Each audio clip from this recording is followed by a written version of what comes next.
Hi, everyone. Thank you so much for joining us today. And as you might know, at Mira, we do webinars every month. And this is one of our webinars. And we're going to talk today about hormones and how to balance them. Really important topic. And my name is Olga, and I'm a business development manager at Mira. And as a speaker today, we have amazing Stefanie. Stefanie, would you like to shortly introduce yourself? Sure, yeah. So my name is Stefanie. I'm a holistic nutritionist, and I specialize in helping women balance their hormones and with their fertility. So a lot we're going to talk about today in terms of balancing your hormones and how that's going to help your fertility. Perfect. I'm sure you're going to talk maybe a little bit more then, and you have your time for presentation, so it's great. But of course, before we start, there are a couple of things that we need to mention. Just shortly, I will say that what is actually Mira. I'm sure that many of you who are watching today might know Mira and using Mira for their fertility goals.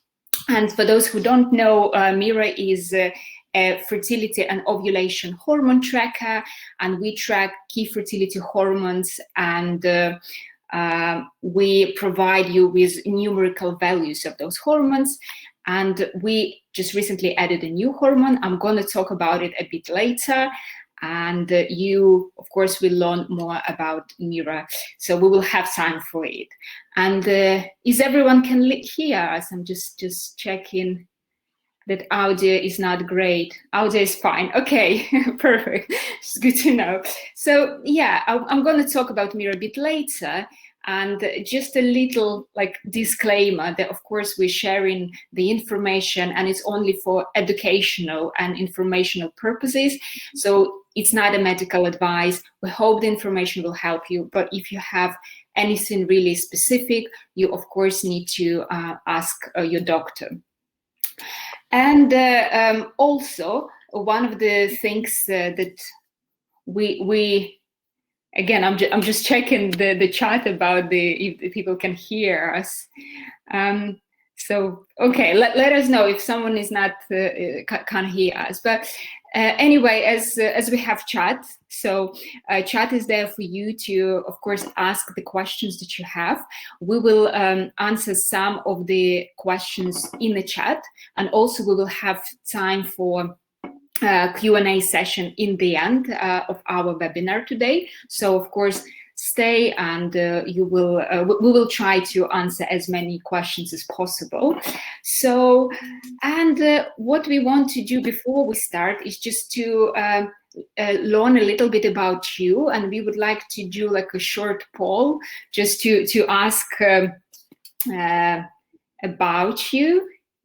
So can we just to have a moderator. So tell us about your fertility journey. If you just choose the answer, so we then will try to understand whom we have today in our audience.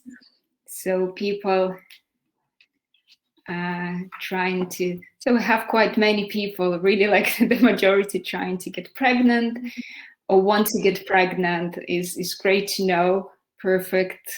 Okay, then, and do you track fertility hormones levels? It's also something really interesting for us.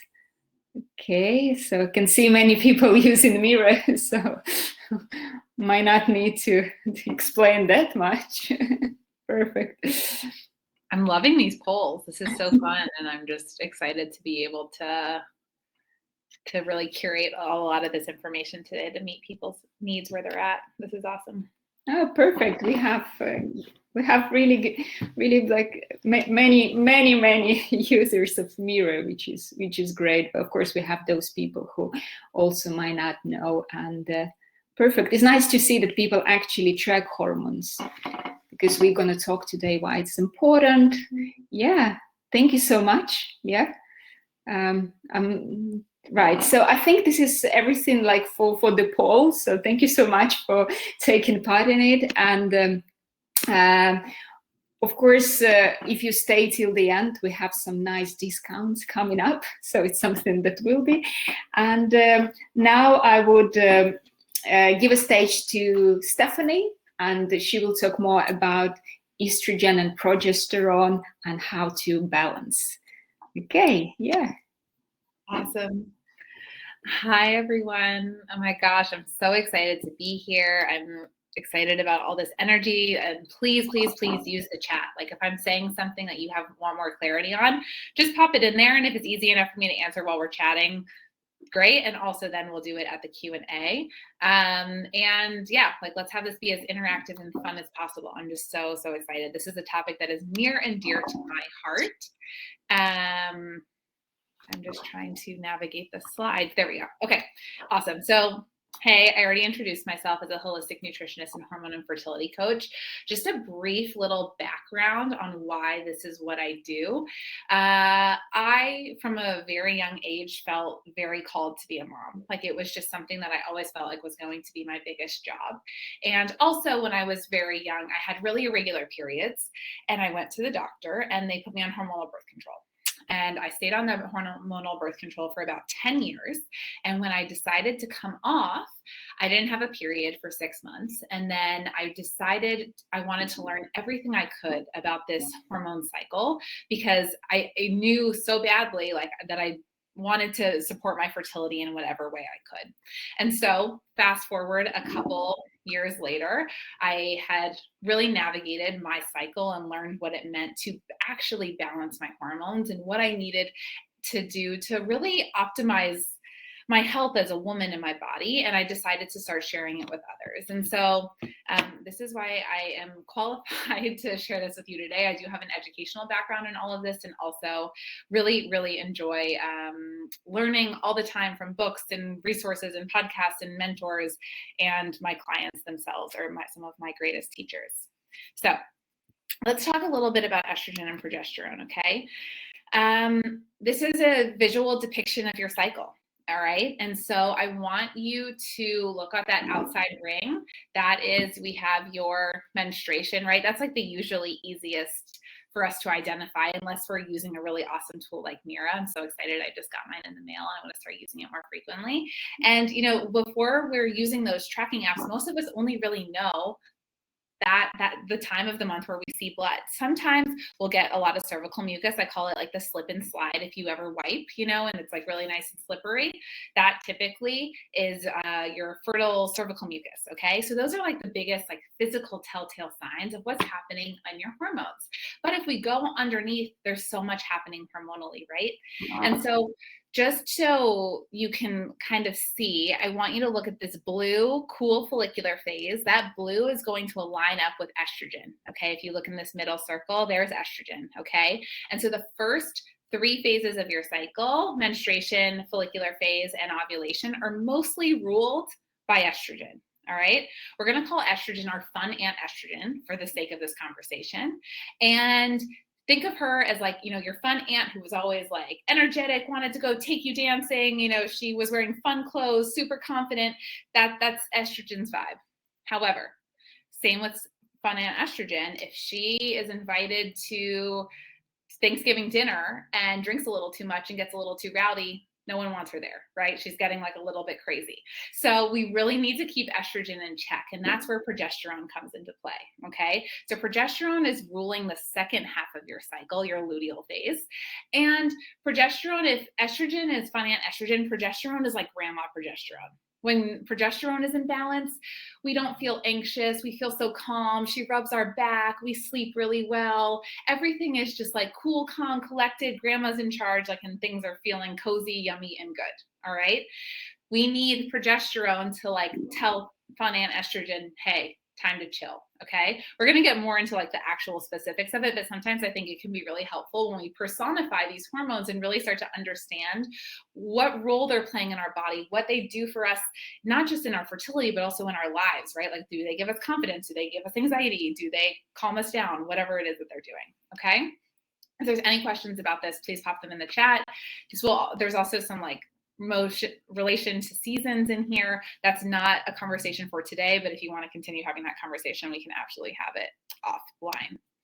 Awesome. So quickly, what causes an estrogen and progesterone imbalance? Okay. Unfortunately, a lot.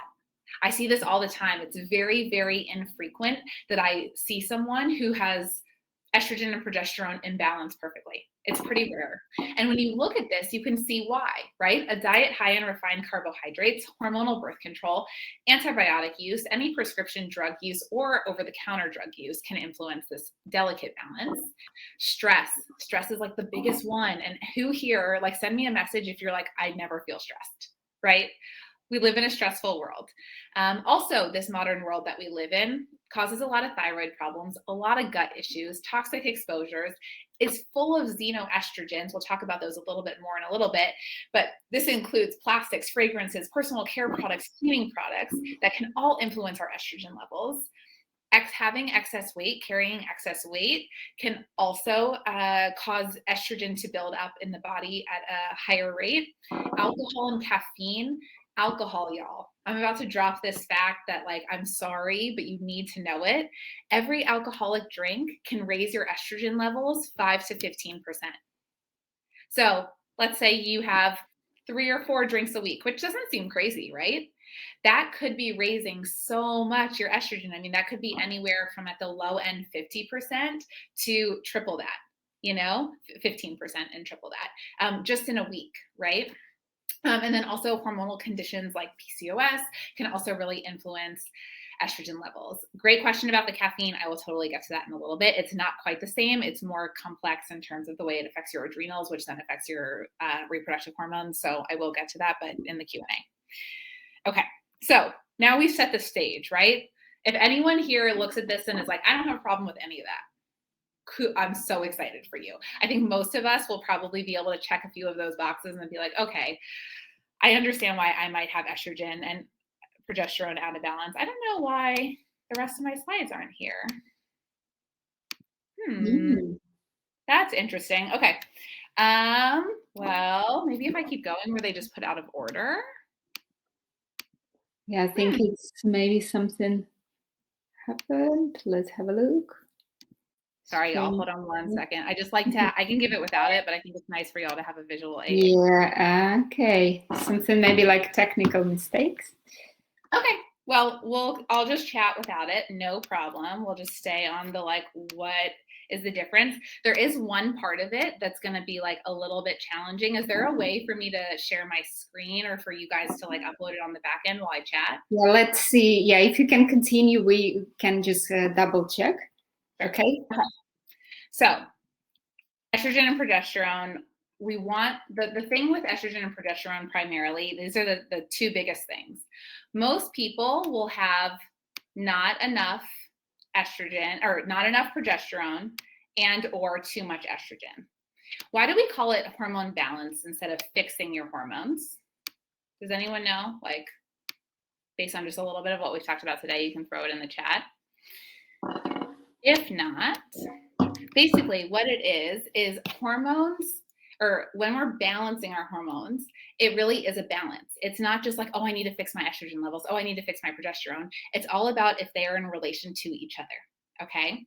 So when we have too much estrogen, by default, then we don't have enough progesterone. Okay. In the reverse, if we have, no one has too much progesterone, but sometimes we just won't have enough progesterone to begin with. And then it seems like we have too much estrogen. Okay. So how is this important for our fertility? Like, what roles do these play? Okay. Well, it's really important that estrogen builds up our lining and encourages the follicle and the egg to grow. And then once the egg is released, progesterone starts to produce. Progesterone is responsible for continuing to develop the lining and also to keep you pregnant.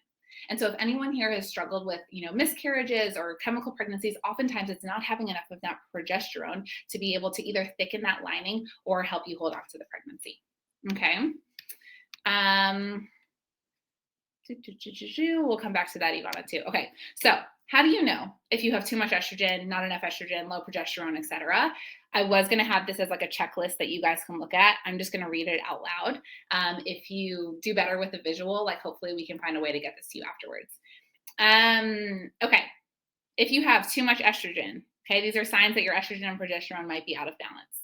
Too much estrogen typically looks like puffiness and bloating, mood swings and irritability. Everyone do like a finger thing on your fingers. Mood swings and irritability, heavy or painful periods, weight gain or stubbornness losing weight, especially in your hips, butt, and thighs, migraines or headaches, brain fog, crying over nothing, and if you have acne post getting off of hormonal birth control, or if you have acne before you bleed or before you ovulate. Okay. If you break out in your cycle, it's really, really telling what time of the month you're breaking out. Okay. Now, signs that you don't have enough estrogen, because that's really important too. Okay. Especially for fertility. So if you have short periods, if they're under 3 days long, okay, that can be a sign of not enough estrogen. If you feel depressed, have anxiety, or feelings of lethargy, night sweats or hot flashes, bladder infections, urinary leakage, if you sleep poorly or wake up a lot during the night, if your breasts are shrinking or drooping, if you have achy joints, low libido, vaginal dryness, or pain with intercourse, and or dry skin. As you can tell, this would be like really nice with the checklist, but I hope you guys are just doing it in your fingers, okay? Like a little game of never have I ever. Okay, so based on what I've shared so far, do you feel like you're in the not enough estrogen or the too much estrogen category? Or maybe neither. Okay, Nicole is in the middle of not enough and too much. All right, now let's talk about progesterone, because this one is usually the one that most people need the most support with, because remember, it's all about the estrogen and progesterone balance. So sometimes we just don't have enough progesterone because of stress, because of age, whatever. And then sometimes we have too much estrogen. So like either one, progesterone is usually low. So low progesterone will typically be a short luteal phase, okay? Short cycles, spotting before your period. If you spot before you start bleeding, that's a really big sign of low progesterone usually. If you have frequent anxiety, if you have PMS, like 7 to 10 days before your period, emotional PMS, especially like if you feel really cranky, irritable, weepy, if you feel puffy or swollen, sometimes, people will be like, my rings don't fit on my fingers as well. That's sometimes a big sign of that. If you have sore breasts before you bleed, if they're tender, migraines or headaches around your bleed, restless legs at night, painful or heavy or tough periods, and night sweats or sleeping poorly. Christy, signs of both of which one? I'm super interested to know.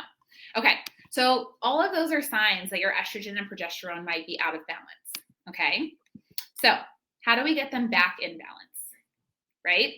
Well, if you have too much estrogen, listen close. Most people are a little bit estrogen dominant in this world, okay? It's just a combination of like stress and toxins for the most part. But basically, most people will benefit from doing these suggestions, okay? So one, I want you to reduce all xenoestrogens, mostly from plastic and personal care products. So stop drinking out of plastic water bottles, stop eating out of plastic. No, I was about to be like, are they up? That's okay. I'm just trying to sort it out. Sorry. It's all good. Okay. So xenoestrogens, it's a word for fake estrogens, okay? Mostly they come from plastics, toxins, fragrances, etc. So one thing I want everyone here to go do is I want you to go check every product that you put on your body, every product you clean your house with, on the Environmental Working Group, EWG, Healthy Living site. And I want you to see how it scores. Anything a 3 and below, I'm fine keeping, okay? Anything above 3, not a good fit, all right? Definitely influences your hormones and especially your estrogens. BPA free is not enough, okay? There's some really interesting studies about plastics that all plastics, when exposed to any sort of stressor like heat or oil or anything like that, will release xenoestrogens. Avoiding plastics as much as possible is really the best way to go. Take a break from alcohol. We talked about that already, like that 5 to 15%, okay? Really important to take a break from alcohol. Focus on carrots and cruciferous veggies, okay? Raw carrots contain a really awesome fiber that does a great job of metabolizing estrogen in your gut. So eating like a raw carrot salad, like a forkful or 2 of that a day, is super helpful for reducing your estrogen or your bad estrogen levels. Cruciferous veggies contain something called DIM in them, indole-dimethylene, which is super, super, super beneficial for helping your body metabolize those estrogens as well. So definitely prioritize those cooked cruciferous veggies. Yes, you can take a DIM supplement, but it's never going to be the same as food. Carrot juice, no, because it takes out all the fiber. And anyways, going back to the cruciferous veggies, you have to eat them cooked because it's really important for your thyroid. Okay, so don't snack on like raw broccoli. You can seed cycle. If you want to learn more about seed cycling, hit me up after. We'll talk about it. Sleep. Really important to get at least 8 hours of sleep. Wake up early and then get sun and movement early in the day. Okay. You also can supplement really smartly. It might include taking something like DIM, maybe black cohosh, maybe Vitex, but definitely working with a practitioner who can help customize that for you is going to be super helpful. And then also reduce caffeine. All right. So that's like the too much estrogen category. That's how we help balance estrogen in relationship to progesterone. What do we do that's a little bit different from progesterone? Most of it is the same things. One is stressing way less. Stress is very, very impactful on progesterone, okay? So it's really, really, really, really important to stress less, whether that's using deep breathing, mindfulness practices, etc. Regular exercise, okay? Working out regularly is going to really help boost your progesterone levels. Similarly, we want to take away, all those xenoestrogens and take a break from alcohol, seed cycle. You can supplement a little bit differently using things like vitamin E, maybe potentially using bioidentical progesterone if you're under the care of a good provider, and some herbals like red raspberry leaf and red clover can be really, really helpful. And then for too little estrogen is going to be more fat, okay? Eating fat is not going to make you fat. Please eat more fat. It's so, so important for your hormone balance. Using maca, eating more flax seeds. Flax seeds are like the queen of all things estrogen. And also, fun fact about flax seeds, since y'all are a lot of you are actively trying to get pregnant, when you do conceive, flax seeds have been shown in so many studies to reduce the risk of miscarriage by like up to 100% in some studies and like 80s in the high 80s for the other studies. Really, really powerful stuff. So use flax seeds. Orgasm regularly. The more orgasms you have, the more balanced your cycle is. Figure out food sensitivities, especially gluten. Seed cycle, again, hit me up about that. And then supplement with vitamin E and magnesium. Again, working with a practitioner to make sure that you're, here we go. All the slides. Sorry, we made it. I'm really sorry, but I hope it helps now. That's okay. We got it figured out. Here we go. So everyone can get just like a quick little, you can look at your checklist and be like, great, where you fall. And then, so if everyone just like wants to take a quick look at that, and then the next slide is what I was just going over, is like how you specifically balance each of those categories. And the biggest things to remember is it might feel really overwhelming, but this is actually, when it comes to fertility and when it comes to hormone balance, way more simple than it sounds. Like, I want you to take 3 things off of this list when we move it over in just 1 second after everyone's gotten a chance to look, and just focus on those 3 things. And like, do that consistently. And it's the small changes consistently over time that add up to the really transformative results. So you do those 3 things consistently for a week, for 2 weeks, and then maybe you layer on 1 more. But it's pretty powerful. And so here's just like a little share. It sounds like you're going to get these slides, so like you'll have them to see, but this is what you can do to balance your estrogen and progesterone. And just remember that your body wants to find balance with this. And when it comes to all of the things, this is actually the one that typically women find the most success in with natural interventions. And so definitely trust in your body's ability to do that. I see some really awesome questions. We'll cover them in the Q&A. If you have additional questions that we're not able to get to later, definitely come find me on Instagram, Stefanie Adler Wellness. I am always sharing all things related to hormone balance, to fertility, to cycle syncing, everything as it relates to your female form. And feel free to go also on my website and find out more there as well. So excited to learn a little bit more about Mira. Thank you so much, Stefanie. I'm really sorry for that technical mistake, but it happens sometimes. And I hope everyone anyway will really listen to you. And there are some questions in the chat that you can probably also have a look, and we will answer them as well. I just will shortly, or not shortly, explain a little bit more about Mira. I know that many people, as we've seen in our poll, are actually using Mira, and many people trying to conceive. So, and why you should track your hormones with Mira. So I would say that Stefanie already mentioned, and you can see that hormones play really, really important role in our health, specifically women's health. They probably even control in our bodies, and there are multiple hormones, and they constantly changing. So some of them go up, some of them go down, and knowing your hormones and how they're changing can help you to understand what is happening in your body and with your health.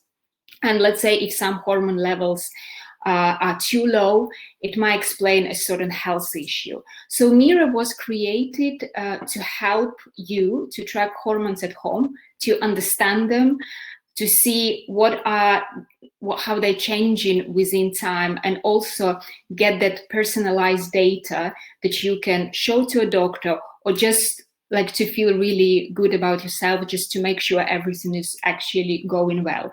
So with Mira, you're kind of taking control now over your health. So it's not just fertility tracker anymore, as we constantly working on adding more hormones. And I think there is something that you also would like to hear. So as many of you know, we started Mira from tracking only LH as a hormone, and LH is the hormone which is spiking just before ovulation. And last year we added estrogen, and estrogen is changing also prior ovulation. But with estrogen, we now can actually show you the full fertile window, which is about 6 days during a cycle when you're the most fertile. And we have now our new product that we just pretty much launched. It's our Mira Fertility Confirm ones, the ones that measure progesterone. And I can say that with those 3 hormones is sort of a full package now for tracking your fertility hormones. And what progesterone is responsible for is the hormone which can actually confirm if ovulation has happened or not. So, and this is basically our new test one. This is how it looks like. So it's the same, and you can still use it with the same analyzer. And as many of you, of course, are trying to conceive in our webinar, but Mira fits different purposes. It's not just for those who are trying to conceive, but also for those who are trying to avoid pregnancy naturally. It works exactly the same way. If you just want to understand your cycle more, or what's happening with your hormones, as I know some people mentioned, they plan in pregnancy like later in future.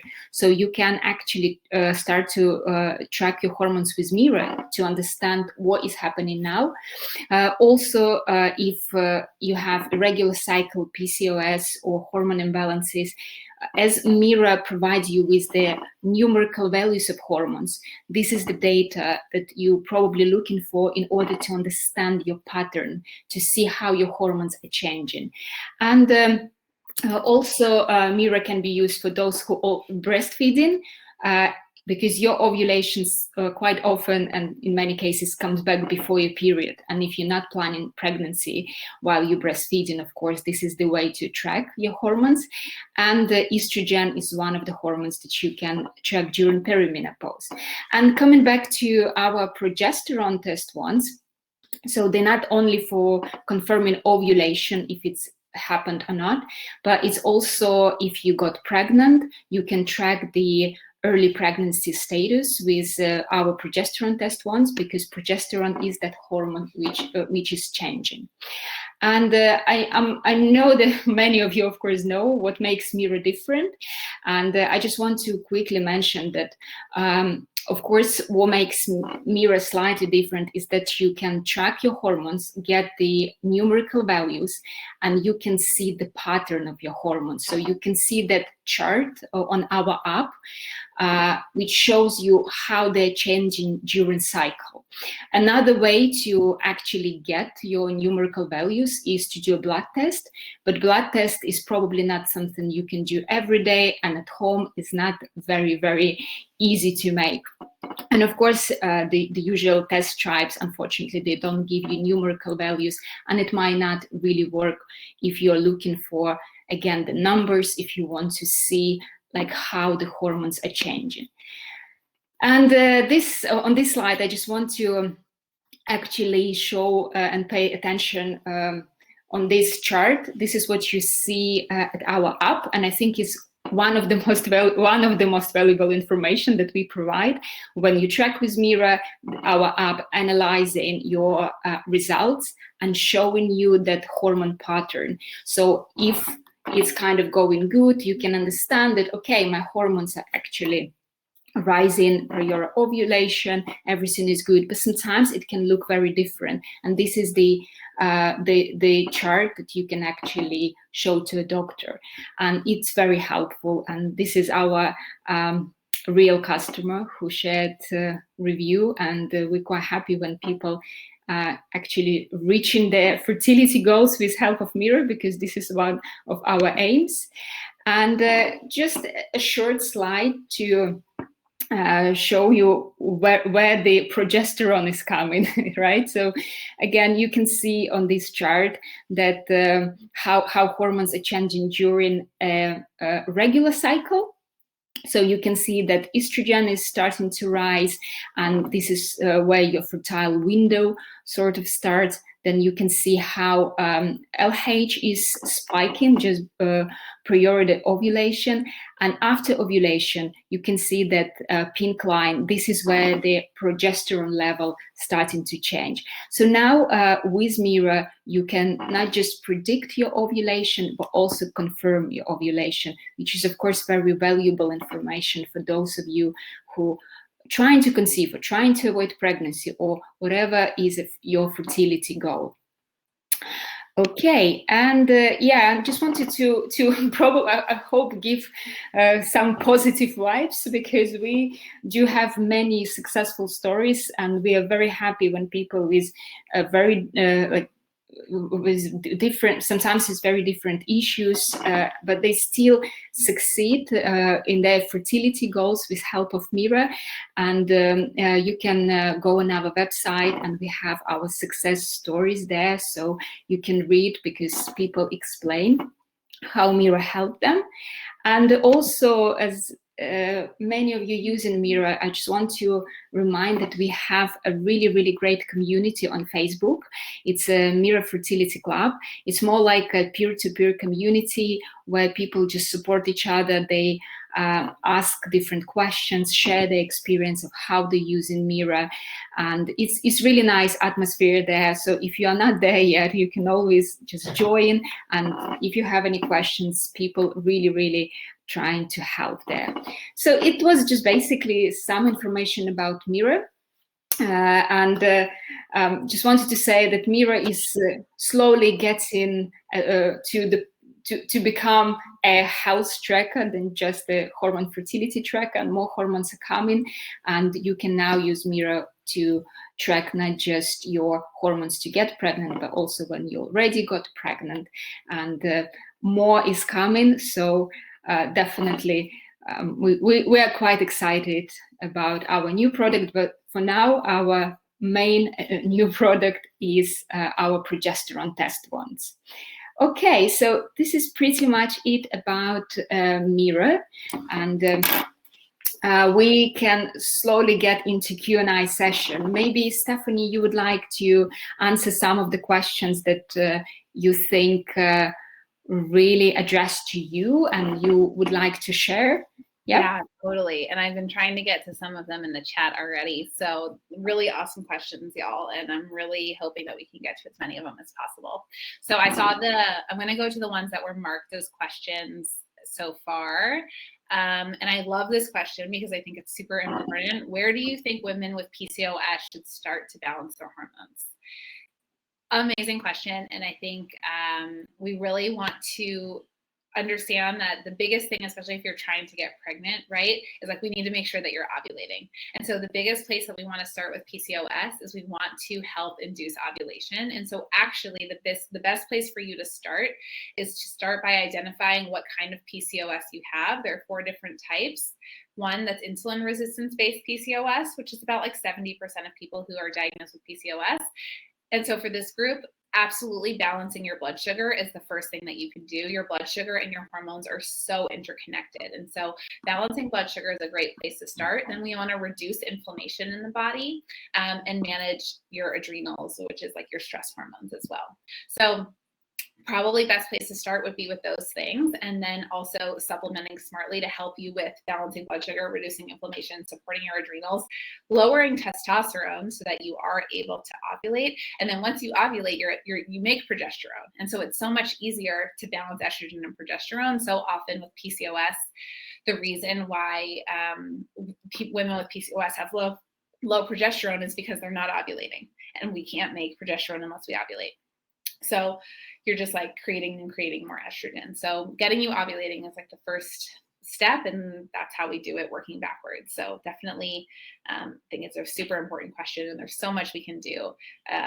Helping women with PCOS have regular cycles is like the nearest and dearest thing to my heart. Okay. Can each cycle swing between having too much and not enough? Asked Alex. Great question. Absolutely. There are so many things that can affect our estrogen and progesterone levels in a cycle, right? Like I was talking about alcohol. Let's say it's wedding season and you go to like 4 weddings in a month. That cycle, you might have way too much estrogen, right? Because you're just creating more. Maybe you're constipated if you're not going to the bathroom every day, if you're not pooping every 24 hours. And even if you are pooping every 24 hours, but it's not moving that quickly through you, you are reabsorbing the day before's estrogen, cycling it again, and then you end up with 2 days worth of estrogen in the body. So depending on if you were traveling, if you were stressed, if you were at a wedding, whatever it was that is causing your body to have, an overabundance of estrogen, that absolutely can switch month by month, depending on, all of those external factors. Okay, short cycle is with low progesterone and with high estrogen, right? Actually, no. Jelena, close, but basically, so a very short cycle is typically low progesterone, which sometimes low progesterone means high estrogen, but oftentimes when we have a way elevated estrogen, cycles are actually longer. So like if you're someone who has like a 35-day cycle, typically that's a sign of too much estrogen. A short luteal phase can be a sign of high estrogen and low progesterone. So like however many days post-ovulation, if that is short, if it's less than 12 days, if it's like, 10 days, 9 days even, like that is typically a sign of low progesterone, absolutely. I already answered the green tea one. It really depends. Well, there were a lot of questions about caffeine. It's just interesting to me, like we all think that we're so dependent on caffeine, and like the more women who I help who I coach who go off of caffeine realize the like more energy they have, the less they need it. It's like pretty powerful. So I just want to like empower you to not be afraid of like going away from the caffeine. Green tea is a better choice because it has some other really awesome benefits than coffee, than even black tea. But it doesn't serve women as well as it serves men, not even close. It really burns out our adrenals. And if I want you to imagine a triangle here, like think of it like a bar stool. So if in one corner we have our thyroid hormones, and in one corner we have our adrenal hormones, and then at the top we have our reproductive hormones, if one of these gets wonky, the whole stool is unsteady. Okay. And so if we're constantly stressing out our adrenals with a lot of caffeine and, poor sleep and stress, whatever, then the whole table gets really unsteady. So really, I think it's like a small thing, even if it feels big, but it can be a small thing to can really help with fertility. Okay, what does it mean when some cycles are 16 to 19 days and the next is 32 to 34? Mine keep going back and forth. Alex, it's a great question. Without knowing more about your lifestyle, about like more about what's going on, it's hard for me to say what is going on or what does it mean. A cycle that is like 16 to 19 days is likely that you're not ovulating and that you're, having a breakthrough bleed. If you are ovulating, It's typically probably a sign of maybe low progesterone. It could mean, like those cycles might be like irregular bleeding from endometriosis or fibroids. So I don't really know without asking more. And so if you want to connect about that offline, definitely let me know. Okay. Any recommendations for hormone balance while undergoing an IVF cycle? Wow, good question, Corey. Taking so many medications, I feel like I have all of those symptoms. Yeah, those medications can throw you for a loop. While you're taking them, the best thing you can do is make sure that you go to the bathroom every day. So really support digestion. I know sometimes when we're on those meds, it can be very, how do I say it? It can be very like, give me all the food. Like you become like, the food monster, and it increases your hunger, or it's stressful, all the things. Making sure that you're eating a diet that's really high in fiber, that's really supporting your body eliminating every day, and also really supporting your liver are the best things that I think you could do. So that might look like doing an infusion, like an herbal infusion with nettles and milk thistle and dandelion. That might look like drinking warm lemon water every morning. It might look like doing a castor oil pack, but just making sure that the systems in your body that are responsible for detoxing these hormones are functioning well. And that's your gut and that's your liver. Okay, so supporting those other symptoms is actually going to really support you balancing those hormones while you're on the meds, and will make the recovery afterwards a lot easier. Stefanie, I think I marked a couple of questions, if it's okay. Yeah, sure. I can answer those that I marked probably, and you can have a look. Maybe there is something. So, and you always can add. So it was a question: when is better time for sex, directly after ovulation or on the same day as ovulation? So if you remember when I showed that chart with fertile window. So what is fertile window? It's what we call the most fertile days during a cycle. And this is when your hormones are rising for your ovulation. And to increase your chances of conceiving, you can actually have intercourse during your fertile window, because sperm stays inside of the body for much longer, so it can stay like a couple of days. So as soon as you're in your fertile window, you pretty much can, of course, have intercourse. So it's not just about before or after ovulation or on the same day of ovulation. If you want to increase chances, just check and see when is your fertile window. This is why, like with Mira, if you track estrogen and LH, then you can actually see on the app when is your fertile window coming. So I hope this one helps. So then there is a question that Mira does not notify me when to start testing. How I can get Mira to notify me to start testing in order to know my exact ovulation? And in addition, which Mira stripes should you use if you're trying to get pregnant? The new one, or the new one, or the Mira plus ones? So the Mira plus ones is the plus ones that measure estrogen and LH. They are showing and predict your fertile window. The new test ones, they measure progesterone. So progesterone is a hormone which confirms if ovulation has happened or not. So in order to get pregnant, of course, we would recommend to use our plus test ones, because this is when you need to know when is your fertile window as you're trying to get pregnant. But as well as it's important also to know if you're actually ovulating. So in this case, you can also use progesterone test ones just to make sure that you're actually ovulated. So I would say that if you're trying to conceive, it's good to use these two different types of test ones. And I would say that with progesterone test ones, you don't need to use them as often like a test as you would probably for our estrogen and LH test ones. So even if you, let's say, get a box of 20, they will last you longer. And with notification, so it's important, of course, to add into your app when your cycle starts.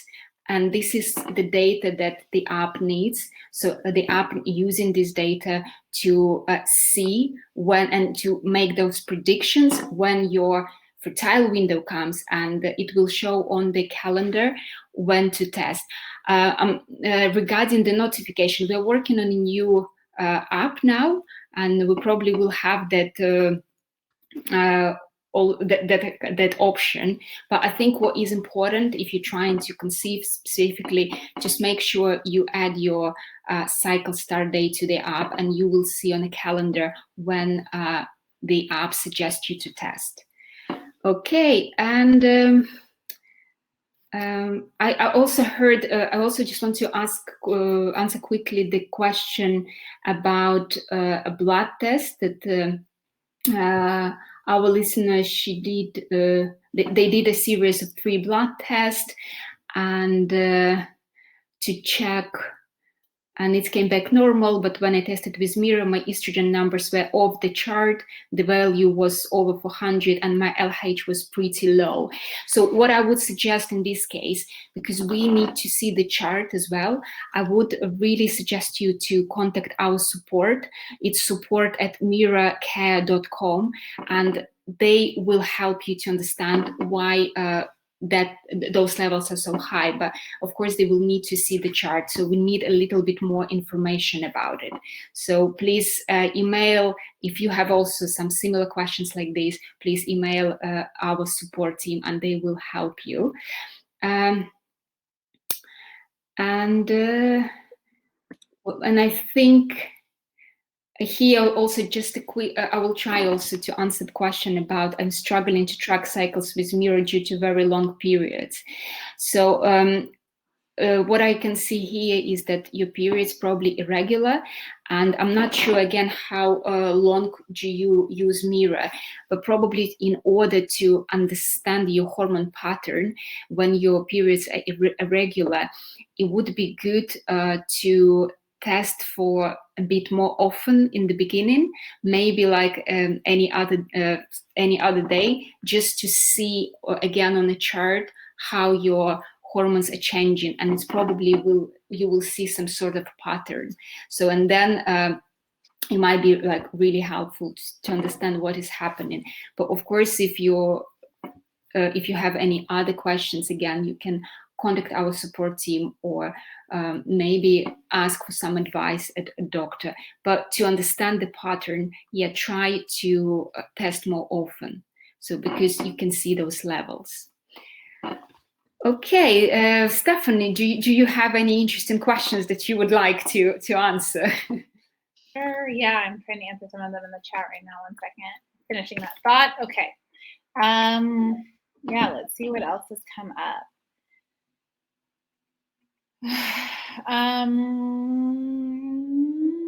Okay.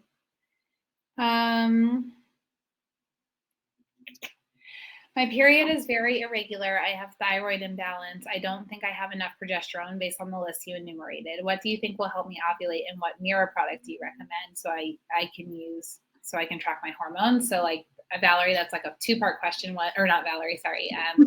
Olga, 2-part questions for one for me and one for you. So as far as what will help you ovulate, you know, it really depends on, like, you have low progesterone if you're not ovulating, right? Because that's how we create progesterone.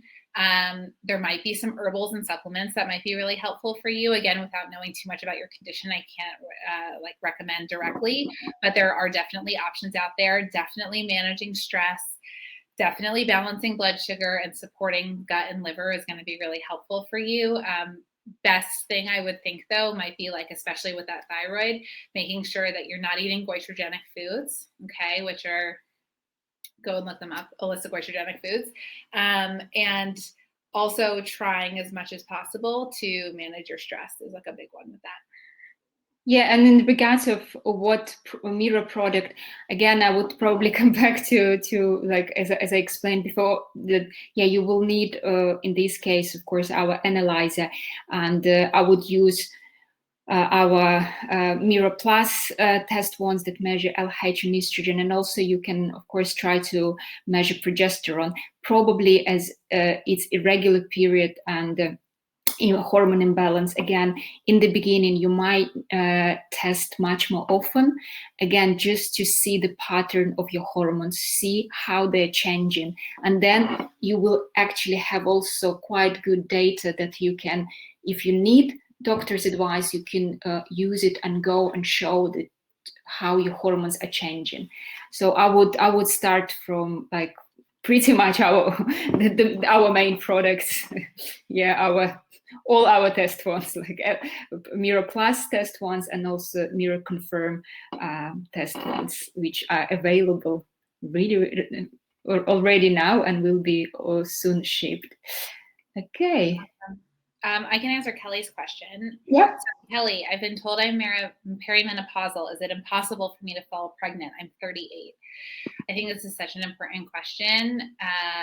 No, I don't think it's impossible. And I have seen so much success with women who have, started having very irregular cycles and who have been considered perimenopausal, who by changing their diet, by changing their lifestyle, by supplementing smartly and really supporting all of these different systems that holistically we're not looking at as like a general society when it comes to fertility, have been able to absolutely have a regular cycle again and have been able to become pregnant, into their late 30s and early 40s. So I definitely don't think it's impossible for you, love. It might be a little bit more challenging and require more change, but it's absolutely possible.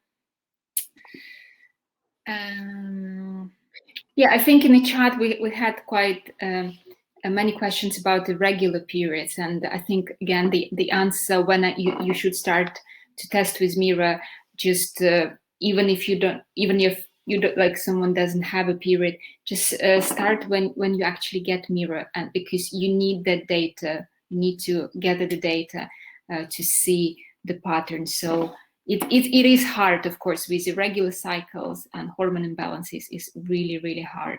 But Mira can help to understand how your hormones are changing. Yeah, okay. And something I just want to add to that, like something that I think is so powerful. One of the biggest barriers that my clients have to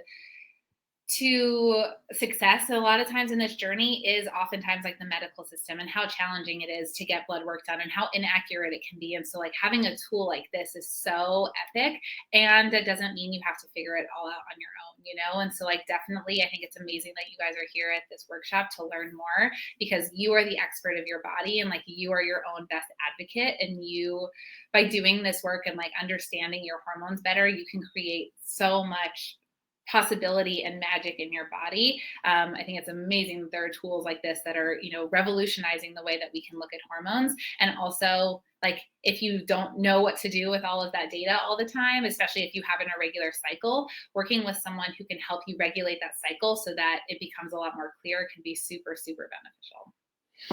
Yeah, thank you so much. I'm really sorry that we can't probably answer all the questions because, of course, we have that limited time. If there are any questions that you have, let's say for Mira, please reach us out. You can write, as I said to us on support@miracare.com, and we will answer your questions. If you still have certain questions, if you already use Mira or if you have never used Mira, and I'm sure that you can also contact Stefanie, and we will share the contacts as well in our email.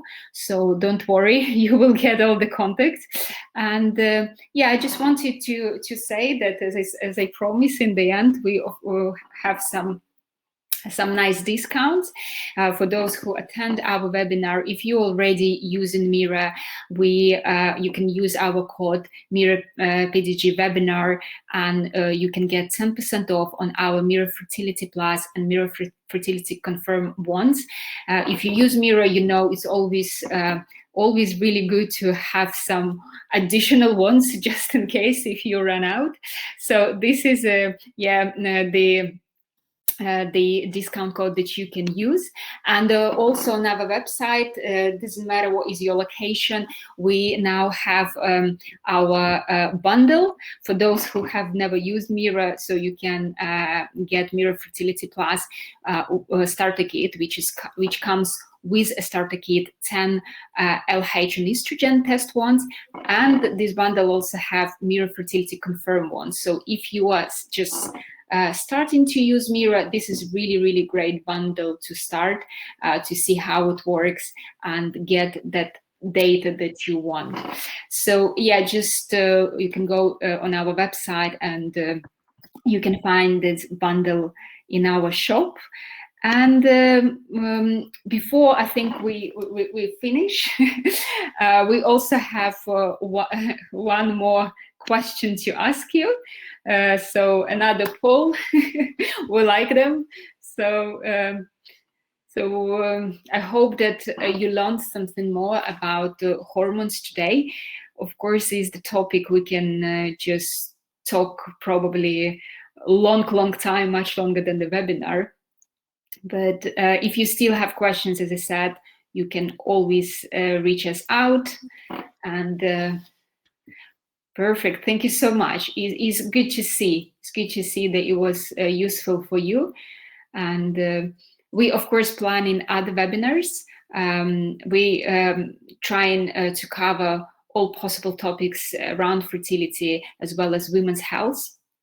So just don't forget to follow us to see and to make sure you do not miss our next webinar.